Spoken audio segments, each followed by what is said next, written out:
Makanya saya selalu bilang, siapa yang paling tinggi kasih sayangnya kepada istrinya, maka hidupnya pasti berkah. Pejabat yang hebat, lihat siapa yang di sampingnya. Bukan dia, Pak. Istilah sekarang yang seakan-akan memisahkan. Guru Kiai Yusuf itu sudah menjelaskan. Guru Klisi Denring. Ketika orang mengatakan dunia itu sementara, akhirat selamanya. Karena ada istilah itu. Ini istilah benar, Pak. Kalau dipahami salah itu fatal. Betul. Istilahnya benar, tapi kalau salah dimemahami itu fatal itu. Kenapa? Saya kasih tahu. Dalam hidup ini, ketika kita menghitung nanti ibadah kalau di masjid, bangkrut betul kita itu. Ya kuya paniasa pakasibia ko sampaja, rogila datongan. Kenapa? Kita berapa kali sholat saja? 5 kali toh. Subuh, duhur, asar, maghrib, isya. Kalau 5 menit satu waktu sholat, berarti hanya 25 menit. Nah kita dikasih waktu 24 jam. Jadi kalau 25 menit kita mau hitung itu yang kita pakai sholat. Itu yang mau dihadapkan sama Allah. Nah kita dikasih waktu 24 jam. Hanya tidak cukup setengah jam. Kita pakai melapor, bangkrut betul kita itu. Belum lagi gosipnya setengah jam. Sholat maghrib 5 menit, gosip 1 jam. Tunggu waktu isya. Bangkrut betul kita itu. Belum lagi keikhlasan, belum lagi kehusyuan dalam sholat. Makanya Rasulullah itu sudah mempatok itu. Ulama dulu dalam tasawuf sudah mempatok. Ini yang saya mau kasih, ini yang terakhir. Bagaimana caranya mematok itu? Begini. Orang tidur, bagaimana orang tidur itu 8 jam, itu bisa menjadi sholat. Kan itu dicari. Orang sholat, kita tidur, itu sama-sama pahalanya. Maka bahwa tidak bisa itu Ustaz. Oh bisa Pak. Justru bisa dikalahkan orang sholat itu dengan tidur. Makanya adaan itu mengatakan an-naumul alim khairum min sholatil jahil. Tidurnya orang alim mengalahkan sholatnya orang bodoh.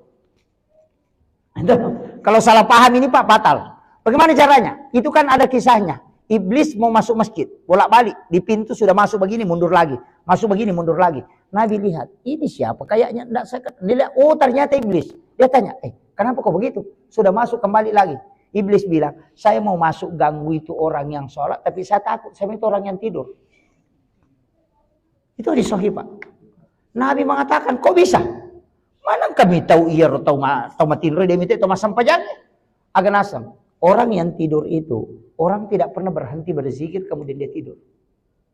Tapi yang sholat itu ingatannya lari-lari. Inilah sehingga ada istilah an-naumul alim khairum min sholatil jahil. Tidurnya orang alim mengalahkan sholatnya orang bodoh. Bagaimana caranya? Nah ini kuncinya. Kalau mau tidur, niatkan. Nah, ini niatkan. Bahwa mau tidur lebih awal supaya saya bisa bangun sholat tahajud. Berapa lama kita tidur itu dihitung sholat. Karena tidurnya untuk sholat. Ini yang disebut dengan tidur ilahiyah. 3 tidur itu yang berpahala. Tidurnya orang untuk bangun cepat sholat. Sama tidurnya orang yang istirahat karena sudah sholat. Untuk sholat.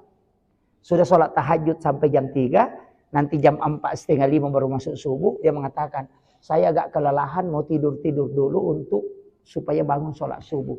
Itu berapa lama dia tidur, itu dihitung sholat. Coba. Dan satu-satunya ibadah Pak yang tidak ada dosanya itu tidur. Iya. Karena orang sholat itu bisa berdosa. Ada kemakirik-kirik imita iman. Lampi Pak bacaan lu wenjon. Kan ada begitu. Tapi orang tidur itu kan tidak ada dosanya. Makanya mengatakan nanaumu tarkul haram. Satu-satunya ibadah yang meninggalkan haram itu cuma tidur. Tidak ada dosanya orang tidur. Bagaimana orang tidur bisa berdosa? Nah tidak bisa gosip, tidak bisa. Tidak ada. Makanya orang yang tidur itu untuk bangun sholat. Sama kita. Matin rumah sijak napa motok menonton Pak Golo. Itu kan tidak ada apa-apa itu. Kenapa kita disuruh berniat sebelum tidur? Karena di situ kuncinya Pak. Kalau kita tidur 8 jam, berarti dihitung sholat sunat 8 jam. Semua tidur harus dibawa ke situ. Nanti kan ada yang mengikat. Jadi hadisnya Nabi mengatakan umatku adalah umat yang paling beruntung karena meninggalkan satu kebaikan menuju kepada kebaikan yang lain. Bagaimana caranya? nanti kalau sujud terakhir sholat subuh, itu niatkan untuk sholat duhur. Ya naruyasa sampai tepat tuh. Ini yang orang tidak tahu, Pak. Baru dia salahkan, mengatakan, oh itu tareka salah itu. Dia tidak paham, itu hadis Nabi. Hujjatul Islam Imam Al-Ghazali membahas dalam kitabnya itu khusus bab tentang niat. Kenapa? Karena niat kunci segalanya. Makanya kalau sholat duhur, kalau sudah sholat duhur, di sujud terakhir, niatkan untuk sholat asar. Kalau kau meninggal antara duhur dengan asar, berarti meninggalmu menuju ke sholat. Itu orang mati syahid. Itulah kenapa diistilahkan ada orang meninggal di tempat tidurnya, tapi dia tetap mati syahid. Ini yang orang tidak tahu. Disembunyikan betul itu. Nasuk bulat itu, napa tereka kemak geremanu, padahal gampang saja itu, Pak. Iya. Itu sebenarnya kuncinya. Makanya beda tuh niat sempajang, beda niat mau sholat. Niat sholat itu ada pada takbir, niat mau sholat itu di sujud terakhir. Itu kuncinya. Karena makanya orang yang berniat melakukan satu kebaikan itu sudah dicatat di sisi Allah. Dan itu sudah dijaga. Oh kalau bapak sujud terakhir sholat duhur baru tidak berniat sholat asar. Kalau meninggalkan terputus itu.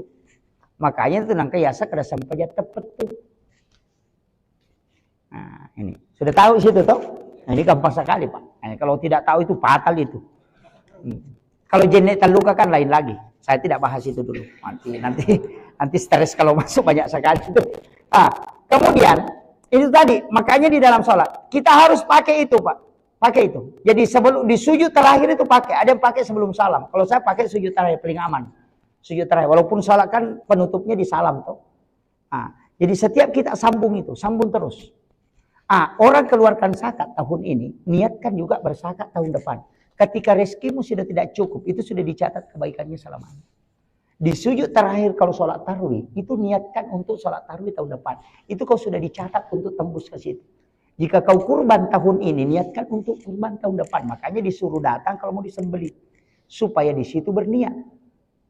Supaya tembus dengan tahun depan. Kalau kau tidak sempat lagi berkurban, pahalanya kau sudah dapat. Itu rugi betul kita itu. Makanya kita ini berjalan terus menuju kebaikan. Kemudian penutupnya, kalau kita ke pasar apa yang kita bilang? Kita selalu bilang, ngelopa sapa-sapa dale. Itu keliru betul itu. Itu rezeki sudah tidak dicari Pak, karena sudah ada. Cuma mau diambil. Aja tak kada kalau sapa dale. Akadaki meka lo mala dale halala na Allah Ta'ala. Untuk keluarga dan anak-anakku. Rasulullah mengatakan, man kharaja fi baiti, siapa yang tinggalkan rumahnya untuk mengambil nafkah halalnya, nafkah rezeki halal Allah untuk diri, keluarga dan anak-anaknya, maka perjalanannya dihitung jihad fisabilillah. Berapa lama kita duduk di pasar menjual itu dihitung jihad. Maka inilah makna jadikan seluruh hidupmu ibadah karena Allah. Itulah makna inna sholati wa nusuki wa mahyaya wa mamati lillahi rabbil alamin. Ini yang banyak orang tidak tahu Pak. Padahal setiap hari dia baca. Tapi insya Allah jamaah sini sudah tahu. Iya. Makasih tahu. Alhamdulillah. Itu saja dipakai. Pakai itu Bu. Ibu-ibu itu luar biasa pahalanya. Tapi saya kasih kunci. Ini penutupnya.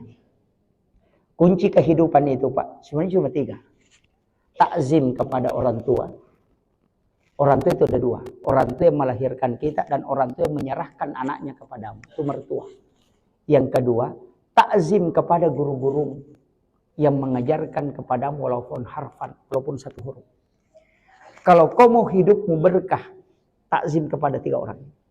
Orang tuamu, orang tua menyerahkan anaknya kepadamu, dan kepada guru-gurumu. Jika engkau perbaiki adabmu, akhlakmu kepadanya, dan takzim kepadanya, hidupmu akan berkah.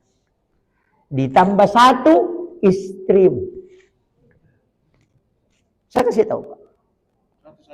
Iya, saya tidak mengatakan 1 saja, jelasnya istri.